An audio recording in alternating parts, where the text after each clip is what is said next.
नासिन जाती वेझो समुंड में मुसलसल 4 सबब बचाव बंद कमज़ोर थी विया आहिनि, जिन सबब पाणी ॻोठनि में दाख़िल थी वियो आहे। उन हवाले सां जाती वासिन धरती टीवी जे रिपोर्टर गुलाम मुस्तफ़ा सां पंहिंजा वीचार हिन रीत वंडिया। सुम्ह मां जोर लॻा नथा, केतिरो हली ॾिसो केतिरा कट लॻा पिया आहिनि। असांजा बचा जेका असांखे वाट में रोड न आहिनि, किथां निकिरी सघूं। इहे गुज़ारिश आहे त असां ग़रीब माण्हू अलाह खां सवा कंदी बि कोन्हे।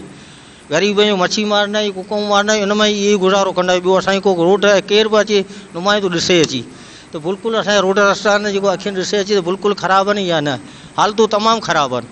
3-4 ॻोठ कलका छाणी जा पाणी जी लपेट में अची विया। माण्हुनि में वॾो ख़ौफ़ ऐं हिरास थी वियो। कुझु घारा हुआ जिन खे ॻोठाण पंहिंजी मदद पाण ते हथ करे कुझु ॻोठनि खे पाणी खे रोकियो, जंहिंजे करे नुक़सान वॾी खां बची वियासीं। असां हिन टीवी जे ज़रिए चूंडियल नुमाइंदनि खे अर्ज़ु कंदासीं त महिरबानी करे हिन ते सीरियस थी तवजो ॾियो।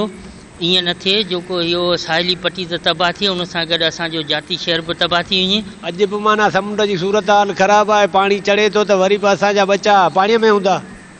अहिड़ो को माण्हू आहे जेको असांखे बंदि वारा हेॾे को निहार करे कचो रोड आहे, जातीअ ॿार थी थियूं नथा, बुख पिया मरूं। 3 ॾींहं पूरा पाणी चढ़ियो आहे, तंहिंमें असांखे आसिरो त लहे थो त असां इन हिसाब सां त को बि हिते आयो कोन, न को असांखे पहिरीं पुछियो हुजे। पाणी चढ़ियो आहे त हिन जे करे हाणे अव्हांखे मशीनियूं ॾींदासीं, बंदि करे ॾींदासीं, हुनजे लाइ काल्ह कोन आयो। पोइ राति बि असीं पाणीअ में बीठासीं, पोइ राति वरी असां ॿाहिरि पाणी कढियोसीं आहे। तॾहिं इहो अमीं ॾिसो पिया त इहो घर खे कुझु माना अमन चुआई करे वेठा आहियूं, पाणी जे न कढंदा आहियूं। हींअर हेतिरो ॾिसो अॼु असीं किथे सुम्ही सघूं, इन करे पाणी घुरे सही राति न बंदि ते राति असीं हलिया आहियूं। बाबा साईं असांजो ॻोठु पांधियर बाबा जेको ॿुॾी वियो आहे। हिते को बि माण्हू इंतज़ाम किसान पैती कोन्हे। असांजो ॻोठु ॿुॾी तक़रीबन त असांजो 60 खां 70 खां 80 घर असांजा आहिनि ॿुॾी विया आहिनि। को रोड रस्तो कोन्हे, असीं बीमारी केॾांहुं निकिरी कोन सघूं।